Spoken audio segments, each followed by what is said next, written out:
Why Americans don't seem to understand Britain. Myths that I learned as an American before I moved here to the UK that I'm now going to debunk as I have learned the truth. But this isn't just a list. I want to play a game with you. I want you to keep a mental scorecard. Count how many of these myths you still believe right now if you're American. And if you're British, please count how many myths you have heard and had to debunk yourself. Be completely honest. Put your final score in the comments at the end. Myth number 1, that the King's Guard are just guys in funny hats there for this photo op. Absolutely false. These are active duty soldiers that are stationed and assigned these positions. They're actually very prestigious positions to be assigned to. They have served in combat zones like Afghanistan, contrary to what the American leader might think they actually did, and they are trained killers, not some kind of theme park mascot. It is not Disneyland, y'all. Do not touch them. Don't mess with them. They will yell at you. I have seen it firsthand. Myth number 2, the monarchy owns all the swans. I don't know why this is like a myth, because I remember hearing it for a long time, even when I was a kid, but yeah, this is absolutely false as well. The monarchy only owns unmarked mute swans on open waters in certain areas. It's a specific medieval right. It's like one of those old laws that just never really got updated, I guess. It's not a blanket rule over every bird in the country, but I think it's probably something that could take a look at in today's world. Next, we have myth number 3, that the tower with the big clock in it on the Thames, that is Big Ben. Absolutely not. I get told this one a lot. I have to admit though, I didn't know it till I moved here. Big Ben is actually the bell that tolls the hour and the half hour. I think it tolls the half hour too. But the actual tower that the bell sits in is actually called the Elizabeth Tower. And in all honesty, I know some British people who actually don't know the difference, so don't take it personally if you've gotten this one wrong. Next is the American Revolution, that the British are still bitter about the Americans winning. Absolutely false. This really contributes to the classic American narcissism and exceptionalism myth that runs through the United States. We believe as Americans that 1776 is the defining moment in the British monarch, British Empire, and all of its history. But for British people, it's just Tuesday. Sorry, but it's the truth. They got Romans, Vikings, 2 world wars, tons in between, and I'm sure tons more to come. Losing the colonies in the Americas is a footnote in their history books, definitely not a scar on their soul. Most of them don't even care.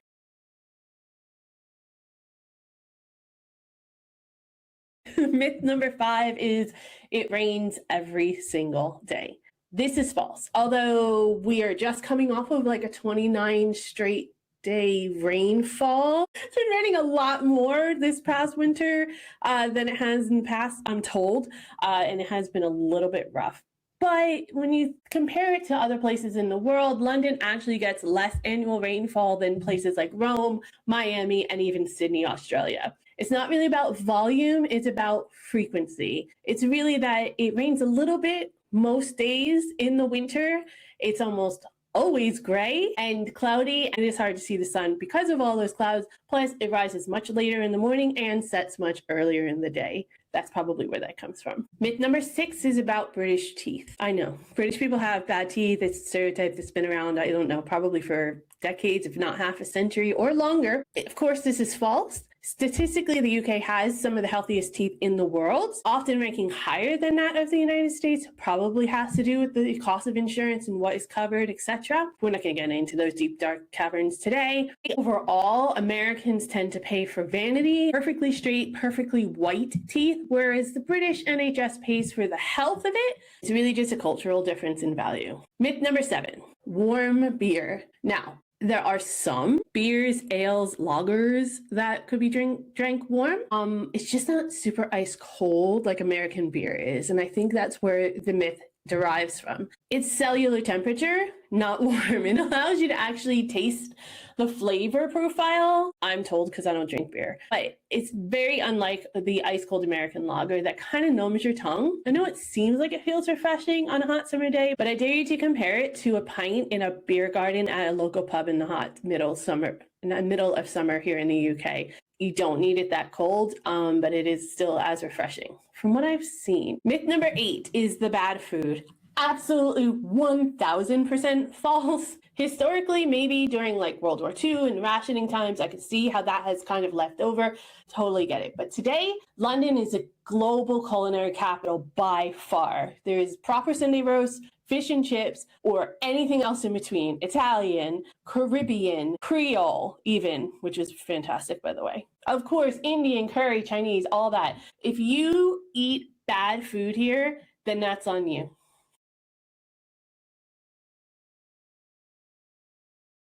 Myth number 5 is that everyone is polite. So this one is complicated. It's not really a true and false. There is a massive difference between polite and friendly fake. Americans are more friendly fake, but not always polite. The British are often polite, and they will say sorry to you if you bump into them, but that doesn't mean that they want to be a friend or that they even care about you when they leave. It's kind of a social shield, not an invitation.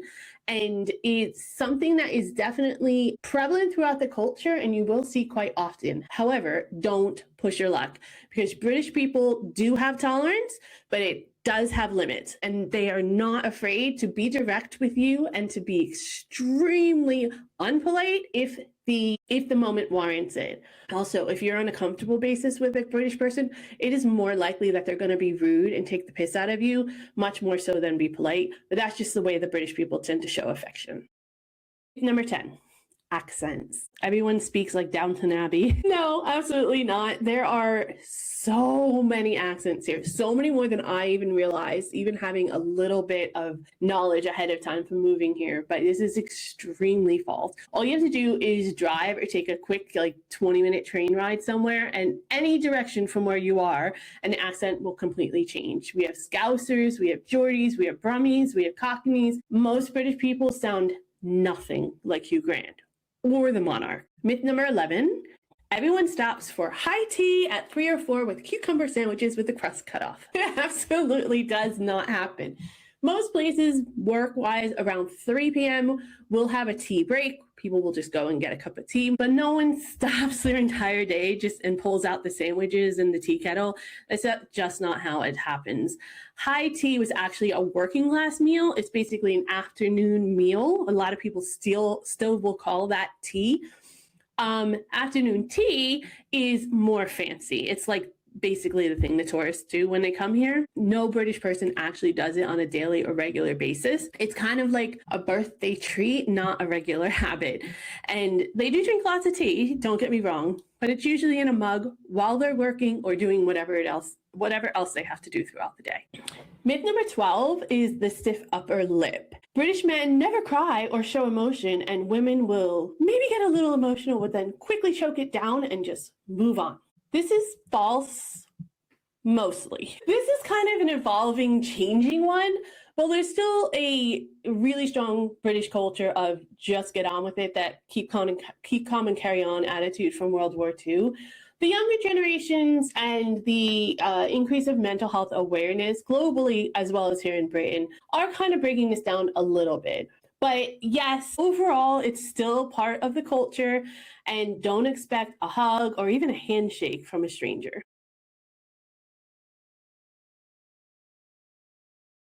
Number 13 is you can't own a gun in the UK. That's categorically false. There are very strict gun laws here, especially since the Dunblane Massacre and other gun-related incidents here in the UK. They have had very, very strict bans on weapons that the public can own. You can own firearms, though. Shotguns and rifles are legal with a strict license, mostly used for farming in order to take care of vermin on the farm or for sport. But actual handgun ownership is where that legality starts to become a little bit more strict, and it is effectively banned. Basically, guns are viewed as a tool and not a right here in the UK. Myth number 14 is that cops don't carry guns at all. This is mostly true. The average Bobby on the beat has a taser and a baton, not a gun. But Don't be fooled. There are armed response units that are heavily equipped and minutes away at any point. These are people that are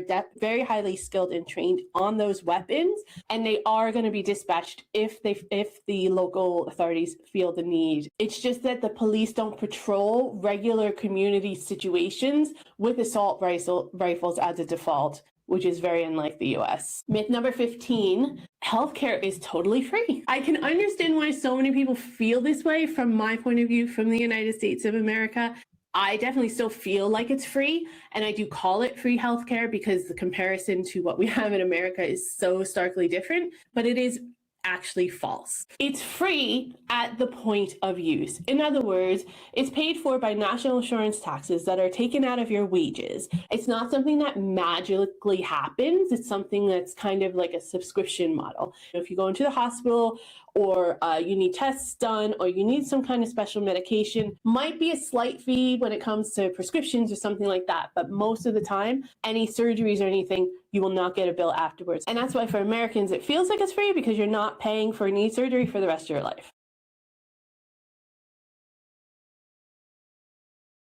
Myth number 16 is cricket is boring and no one understands it. Absolutely false. I can see why it's a little bit boring, but to me, no more boring than American football. Just my personal point of view. But actually, billions of people do understand it, and mostly it's just not Americans. Number 17, driving on the left is weird and difficult. I'm going to say this is like 50-50. For someone like me who's not used to it, it is a little bit difficult and it is an adjustment by far. It is weird to me, obviously, because it's not what I'm used to. But about 30% of the world actually does drive on the left. It dates back to sword fighting on horseback. So if you think about it that way, it makes perfect sense if you're a knight. Myth number 18 is all about Scottish kilts and the fact that Scots wear them every day. Of course not. Scottish people dress just like anyone else in the world, dress however they feel, whatever's available and comfortable for them. Kilts are mostly formal wear for special occasions or special festivals or events, kind of like a tuxedo or a really nice suit. You don't wear a tux to a grocery store, so you're not going to wear a kilt there either. Number 19 is Stonehenge, and we know everything about it. This is very, very false. We still don't really have a concrete story as to what is the history behind Stonehenge. Some people think aliens, some people think druids, people think just really, really bored farmers, I guess. I don't know. It remains a mystery, and I don't know if this one will actually ever be solved. Number 20 is Robin Hood. He's a real person. No. He's not a real person. He's a folklore composite of many different stories over time. It's not a historical record of a specific guy in tights stealing from the rich and giving to the poor in Nottingham for my American viewers. However, if you do visit Nottingham, there's a lot of cool stuff about Robin Hood there, and the statue itself is really awesome as well, so I do recommend that. But no, it was not one specific person.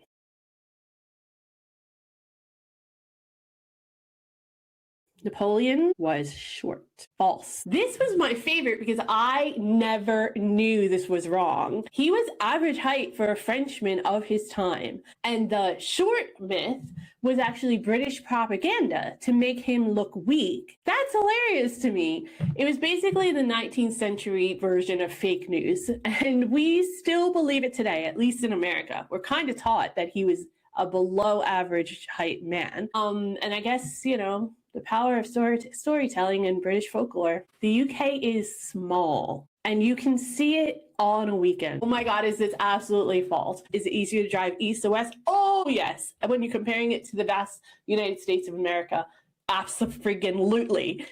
However, overall, very false. Biggest mistake that a lot of Americans make.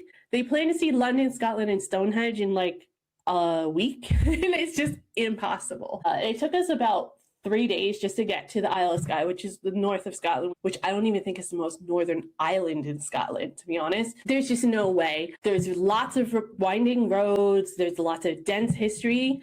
You wouldn't want to rush through it, even if you could do it, because there's so much to see and do in each little nook and cranny of the UK. Every village has a story. Every pub has some famous person that, has stayed there or had a pint there. It may look small on the map, especially compared to the United States, but culturally, it's absolutely massive. There's so much to offer. Make sure you get out of the cities, make sure you explore as much as possible, and make sure you give yourself as much time as you possibly can. Don't just hit all the tourist spots, although I do recommend those, but make sure that you hit the non-touristy areas and look for those brown signs, because that's where the real history is of the UK. That was the 20 myths that I learned as an American that I definitely got debunked living here in the UK. The reality is much more complex than a lot of the stereotypes like to suggest. But I want to know what your scorecard was. Let me know in the comments below. And if you want to know real culture shocks that hit me when I first moved here, then definitely watch this video next. Thank you so much for watching, and I'll see you next time.